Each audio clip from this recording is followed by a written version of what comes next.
चला सुरू.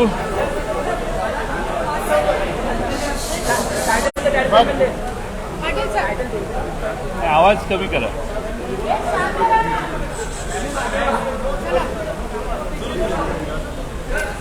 सर, काल पण विठ्ठलाचं दर्शन घ्यायला आले, आज पण आमदार आले. आज देखील त्यांनी म्हणलं की पर्याय शोधा, पक्ष एक संघटित राहू दे. नेमकी शरद पवारांची भूमिका काय, नेमकी राष्ट्रवादीची भूमिका काय? विधानसभेतले आमच्या पक्षाचे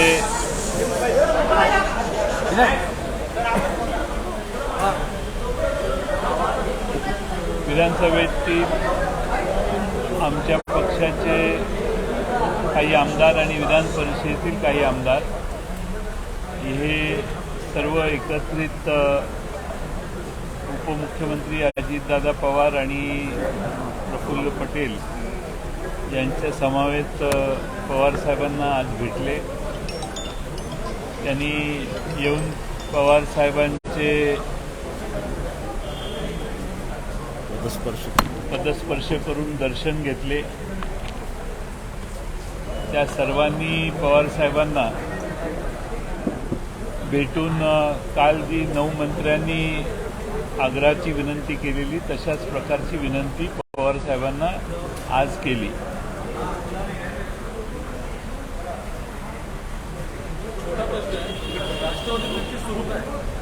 म्हणजे राष्ट्रवादी सत्ताधारी पक्षात आहे की विरोधी पक्षात? राष्ट्रवादी काँग्रेस पक्ष विरोधी पक्षात आहे. आम्ही आज सर्व पवार साहेबांच्या राष्ट्रवादी काँग्रेस पक्षात असणारे आमचे सर्व आमदार हे विरोधी पक्षातच आज बसलेले आहेत. आमच्यातल्या 9 सदस्यांनी सरकारमध्ये शपथ घेतलेली आहे, हेही खरं आहे. परंतु राष्ट्रवादी काँग्रेस पक्षाची आजची जर बैठकीची व्यवस्था बघितली तर ते सर्व विखुरलेल्या पद्धतीने आणि विरोधी पक्षाच्या बाजूला बसलेले आहेत. पण यावर सतत राष्ट्रवादी आणि विशेषतः शरद पवार यांच्या भूमिकेवर शरद पवार साहेबांच्या भूमिकेवर प्रश्नचिन्ह निर्माण करण्याचा प्रश्न उद्भवत नाही. गेले अनेक वर्ष ज्यांनी पवार साहेबांच्या नेतृत्वाखाली काम केले तीच लोक पुन्हा येऊन शरद पवार साहेबांना भेटत असतील तर त्यातून शरद पवार साहेबांच्या भूमिकेवर प्रश्नचिन्ह निर्माण करण्याचं कोणतंही कारण नाही.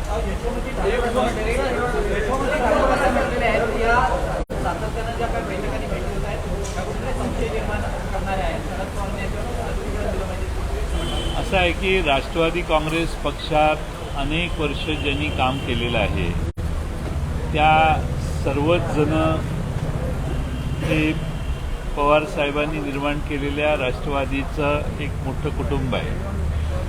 त्यातल्या काही लोकांनी वेगळी कृती केलेली आहे, पण तीच लोक आज पवार साहेबांना येऊन कालही भेटले, आजही त्यातली काही लोक भेटली आणि मार्ग यातून काढा, काहीतरी मार्ग दाखवा, मार्ग काढा अशी पवार साहेबांना त्यांनी विनंती केली.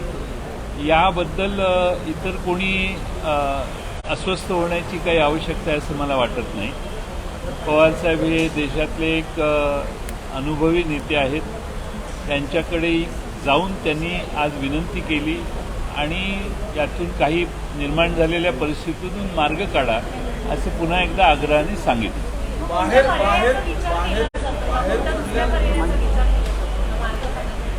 मार्ग काढा, पर्याय नाही, मार्ग काढा. मार्ग काढा आणि पर्याय याच्यात फरक आहे.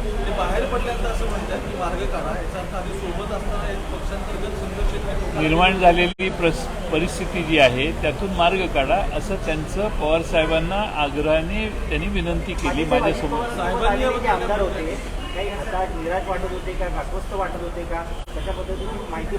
असं आहे की आपल्या घरात कुणी आलं तर त्याच्यावर काही विश्लेषणात्मक टिप्पणी करणं हे योग्य नाही.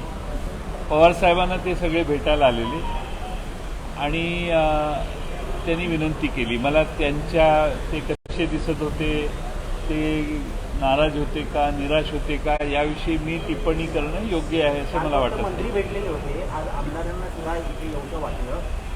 थोडीशी नाराजी होती त्यांच्यामध्ये की काल आमची भेट होऊ दिली नाही.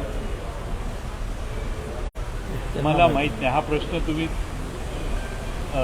त्यांना विचारणं जास्त महत्त्वाचं आहे. सर, क्या शरद पवार अजित पवार का मराठवाडे सध्या ज्या काही घडामोडी घडतात त्याच्यावर स्वतः शरद पवार पत्रकार परिषद घेणार आहेत का बोलणार आहेत का? कारण सध्या महाराष्ट्र असं आहे की पवार साहेबांनी आपली भूमिका येवल्याला जाऊन स्पष्ट केलेली आहे. वारंवार त्याच विषयात बोलणं योग्य असं नाही. त्यांना जे वेगळ्या पद्धतीनं मागच्या काळात 10-15 दिवसात वागलेले आहेत ते येऊन त्यांना भेटत आहेत आणि ते त्यांना विनंती करतात. ही परिस्थिती आज आहे. त्या प्रत्येक भेटीच्या नंतर शरद पवार साहेबांनी स्पष्टीकरण दिलं पाहिजे असं मला वाटत नाही आणि त्याची आवश्यकताही नाही. पण याने एक संभ्रम कुठेतरी निर्माण होतोय की पवार साहेबांच्या आशीर्वादाने खेळ सुरू आहे. पवार साहेब भेटतायत ह्याचा अर्थ पवार साहेबांची संमती आहे, आमच्या बाजूनेच ते येणार, असं जे चित्र निर्माण केलं जाते त्याला उत्तर इथून कुणीही वर गेलं तरी पवारसाहेब प्रत्येकाला भेटतात. त्यामुळं कालही तसंच झालं. आजही पवारसाहेबांनी मी घरी राज्यपाल महोदयांना भेटून मी घरी गेलेलो. विश्वजित कदम आणि मी एकत्रित माझ्या घरी साहेबांना विनंती केली की मला यायला वेळ लागेल, आपण भेटा. पण पवारसाहेबांनी मला सांगितलं की तुम्ही आल्याशिवाय मी कुणालाही भेटणार नाही. त्यामुळे मला पोचायला वेळ झाला. तेवढा वेळ ते बसलेले होते. त्यानंतर आमची भेट झाली. पवारसाहेबांच्या भूमिकेबद्दल आपल्याला शंका घेण्याची काही आवश्यकता आहे असं नाही. पण इथं आलेल्या प्रत्येकाला तुम्ही वर गेला कॅमेराशिवाय तर तुम्हालाही भेटू शकतात. हा तुम्हालाही अनुभव आहे. त्यामुळं आमच्या पक्षात येणाऱ्या प्रत्येकाचं स्वागत करणं, त्यांचा सन्मान ठेवणं, त्यांच्याशी बोलणं, चर्चा करणं. शेवटी राजकारणात संवाद कधी बंद करायचा नसतो आणि येऊन जर कोणी बोलत असेल तर तो संवाद हा थांबवणं हे आवश्यक आहे असं मला वाटत नाही. जर ते आले तर परतही बोलतील ते, त्याला काय.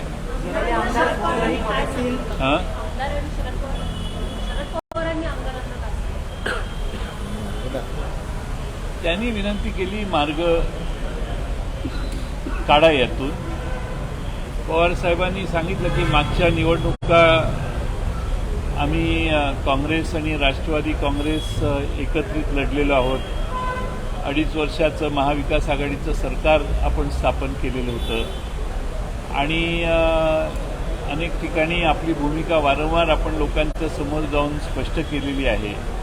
त्यामुळे आता याच्या पलीकडे मार्ग कोणता काढायचा, तुम्ही काही मार्ग असेल तर सुचवा, अशीच त्यांनी भूमिका दाखवली. एक महत्वाचं सगळ्यात दोन्ही दिवस भेटी गाठी होत्या या पूर्वनियोजित नव्हत्या. अचानक आमदार आले असताना त्यांचं ठरलं आणि पवार साहेबांना भेटी गाठल्याची त्यांची भेट घ्यायची ठरली.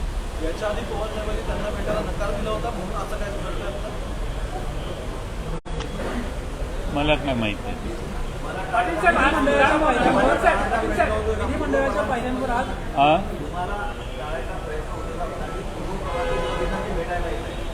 कुणाला टाळायचा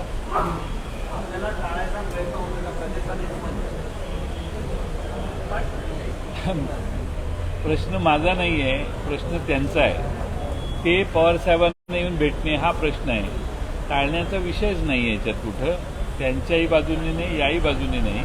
शेवटी एक पद्धत असते राजकीय. जर कुणाबरोबर चर्चा करायची असतील तर पवारसाहेबांनी त्याप्रमाणे मला येण्यासाठी लगेच आदेश दिला. त्यामुळे टाळण्याचा विषय नाही. सर, तुम्ही प्रदेशाध्यक्ष आहेत, तर आज तुम्ही बघितलं असेल अनेक राष्ट्राचे आमदार हे विधानसभेत देखील आले नव्हते, दांडी मारली होती. आज इथे किती जण आले होते साहेबांना भेटायला आमदार? मला वाटतं विधानसभेचे 20-22 आमदार आलेले होते. विधान परिषदेचे एक 3-4 आमदार असावे. तीन तर होते. ते असे होते. काय आज पहिला दिवस आहे ना आणि सध्याचं एवढा मोठा पाऊस पडलेला आहे की यायला लोक टाळाटाळ करत आहेत. मुंबईला यायला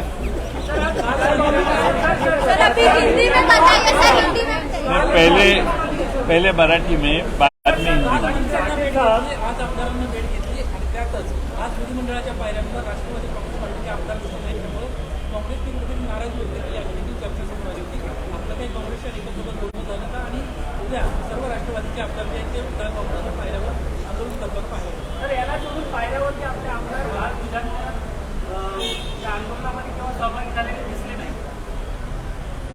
विधान परिषदेचे विरोधी पक्षनेते श्री दानवे यांच्या घरी यांच्या ऑफिसमध्ये काल बैठक झाली. त्या बैठकीतून इथल्या बैठकीसाठी मला आणि जितेंद्र आव्हाड साहेबांना बोलवण्यात आलं.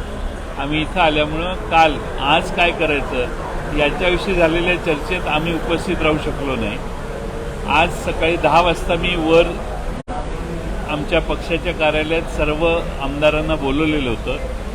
सर्व आमदार 10:30पर्यंत आले आणि त्यांच्याबरोबर चर्चा विचारविनिमय करताना आमच्या हे लक्षात आलं नाही की खाली आंदोलन सुरू झालेलं आहे. ज्यावेळी लक्षात आलं आम्ही खाली आलो त्यावेळी श्रीयुत नाना पटोले, अंबादास दानवे हे छत्रपती शिवाजी महाराजांच्या पुतळ्याला हार अर्पण करत होते. त्या ठिकाणी त्यांच्यावर जाऊन मी हार अर्पण केला. त्यामुळं मी त्यांच्याबरोबर आहे. राष्ट्रवादी काँग्रेस पक्ष हा विरोधी पक्षाबरोबर आहे. विधिमंडळातली भूमिका देखील आमची बहिर्गमन करताना त्यांच्याबरोबर होती. त्यामुळे आपण जर तो सिक्वेन्स बघितला असता तर आपल्या मनात हा प्रश्न आला नसता.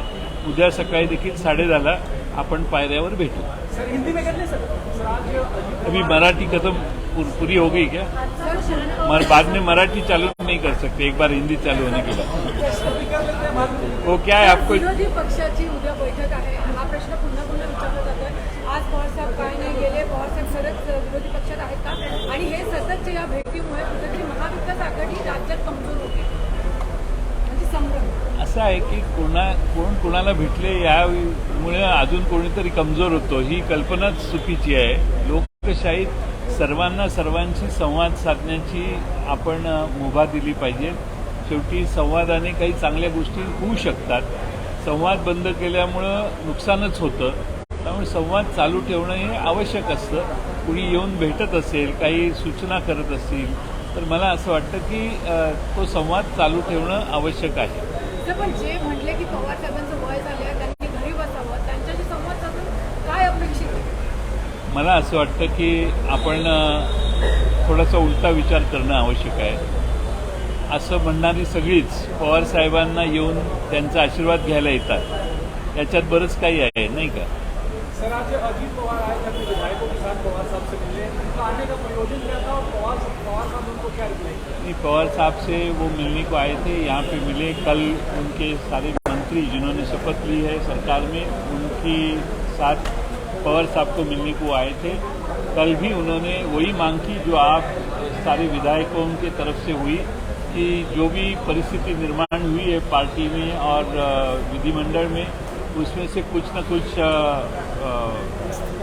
रास्ता दिखाने की मार्गदर्शन करने की आवश्यकता है. इसलिए उन्होंने पवार साहब का आज दर्शन लिया और पवार साहब को विनती की कि ये सारी सिचुएशन में से रास्ता दिखाइए. की तरफ से बार बार यही कहा जा रहा है कि दोनों एक होगा, पवार साहब का आशीर्वाद दें, इनके साथ आए. पवार साहब ने कुछ आश्वासन दिया है, सोचने का वक्त मांग रहे हैं. देखो हमारी पार्टी हम सब एक ही है. विधिमंडल में ऑन रिकॉर्ड हम सारे इकट्ठा है. हमारे पार्टी में से जो 9 लोग शपथ लिए हैं उन्होंने कुछ पार्टी के खिलाफ एक कदम उठाया है. बाकी सारे विधायक जो है वो आज भी राष्ट्रवादी के हैं, ऐसे ही कहलाते हैं. उन्होंने कोई दूसरा गुट निर्माण नहीं किया है ऐसे वो भी कहते हैं. और इसीलिए वो सारे लोग आज पवार साहब को आके उन्होंने कहा कि जो भी परिस्थिति अब निर्माण हुई है उसमें से रास्ता दिखाइए. मुझे लगता है इसमें कोई गलत नहीं है.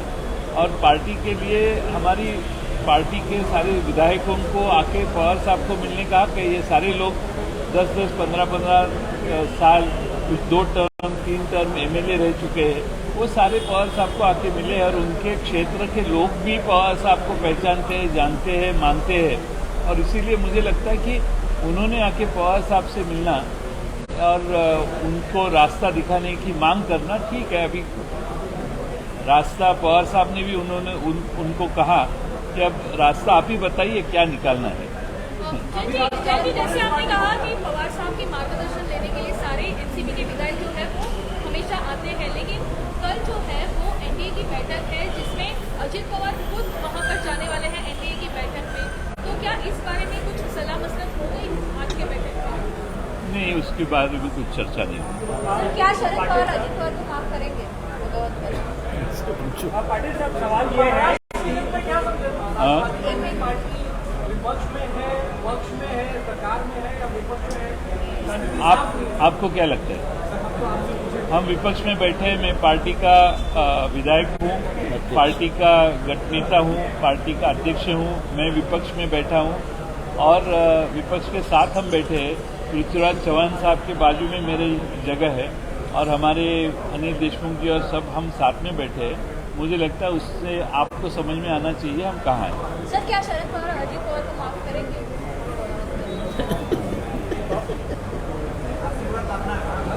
मैं इसके ऊपर कुछ कह नहीं पाऊंगा। मेरा हक नहीं बनता अच्छा, कहने के आशीर्वाद लिए। देंगे क्या? कहने के लिए ये भी कहने के लिए मेरा हक नहीं बनता। मैं मेरी मर्यादा में रहूंगा। मैं पार्टी का काम देख रहा हूँ, पार्टी की तरफ से बोल रहा हूँ।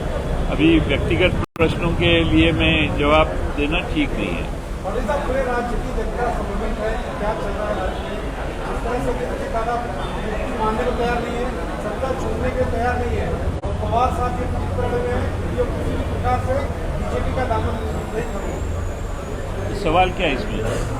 दादा सत्ता छोड़ने को तैयार नहीं है, आपकी पार्टी आपको विरोधी पक्ष में भी है। ये आप परिस्थिति का वर्णन कर रहे हैं, इसमें सवाल नहीं है।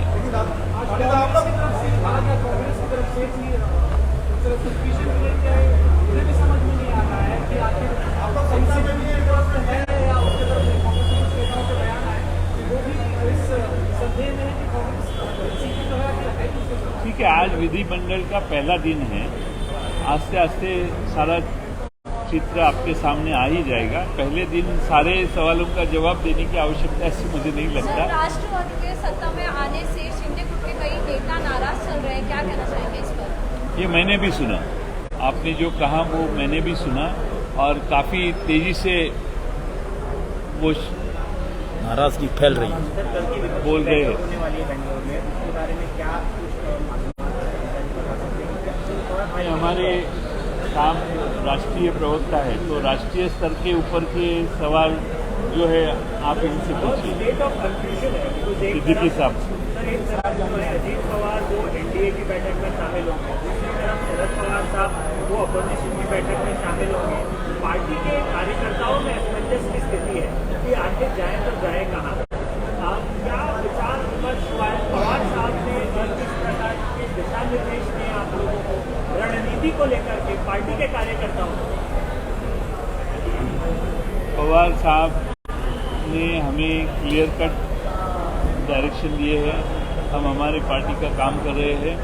पवार साहब यूपीए का हिस्सा है, इसलिए वो उन्होंने इनवाइट किया गया है, इसलिए वो आज बेंगलोर कल जाने वाले हैं और कल वो अटेंड करने वाले हैं।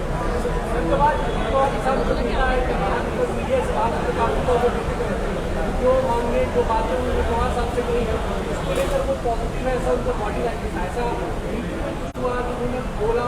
अभी बॉडी लैंग्वेज से निष्कर्ष निकालना और बॉडी लैंग्वेज पे देखना, तो मेरी बॉडी लैंग्वेज से आप भी निष्कर्ष निकालिए। सर, आज तक एक खबर ऐसी चली कि एनसीपी ने प्रोटेस्ट को बॉयकॉट किया, तो एक किस तरीके आपको लेकर जैन पाटिल प्रोटेस्ट में शामिल नहीं हुए? बॉयकॉट में हम थे ना। विपक्ष आंदोलन हुआ उसमें आपकी पार्टी जो है वो शामिल नहीं थी, जिस वजह से कई सारे सवाल। किसानों के मुद्दे पे जो बाला साहेब थोरात ने मुद्दा उठाया था, उसके बाद में उनको बोलने नहीं दिया, तो उसके ऊपर बॉयकॉट हमने भी किया, राष्ट्रवादी ने भी किया और हम विपक्ष के साथ हैं। लेकिन आंदोलन में आज शामिल नहीं हुए। व्यक्तिगत तौर पर शामिल है। आंदोलन में शादी में नहीं हुए, शामिल नहीं हुए, क्योंकि हमारी ऊपर राष्ट्रवादी के जो हमारे विधानसभा और विधान परिषद के सदस्य हैं, उनकी मीटिंग चौथे माले पे चल रही थी। जब हमें पता पड़ा, हम नीचे आए, तब वो आंदोलन समाप्त हो चुका था। लेकिन साथ में मैं कांग्रेस पार्टी और शिवसेना के नेता के साथ मैं छत्रपति शिवाजी महाराज के स्टैचू को हाथ पहनाने के लिए गया था।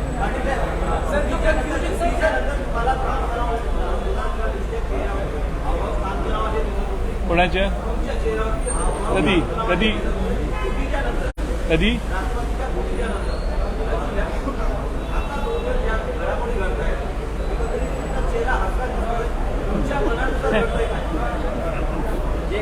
प्रश्न फार चांगला विचारला, पण फुटीच्या नंतरचा माझा चेहरा आणि आत्ताचा चेहरा याचे कंपॅरिझन मला दाखवा, मग मी त्याच्यावर भाष्य करतो. पाटिल साहब, एज अ प्रदेश अध्यक्ष आपको लगता है कि भविष्य में आपको एक बार फिर एक साथ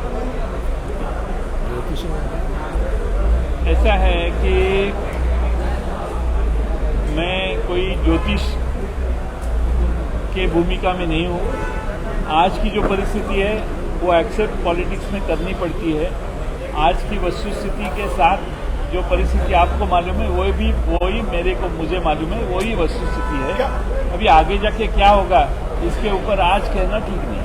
सर, एक बार स्थिति आपने 9 लोगों की सदस्यता रद्द करने पार्टी की तरफ से कहा गया, वही 9 लोग रोज आके मिल रहे हैं प्रमुख के साथ. तो कल की स्थिति है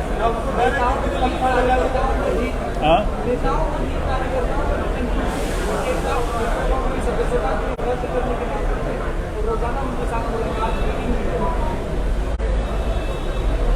उन्होंने हमारे मान्यता के सिवाय उधर जाके स्वेरिंग इन सेरेमनी में हिस्सा हुए, मंत्री हो गए, जिसको राष्ट्रवादी कांग्रेस पार्टी की अनुमति नहीं है. इसलिए हमने जो भी आवश्यक प्रोसीजर थी, कार्रवाई थी, वो कर दी.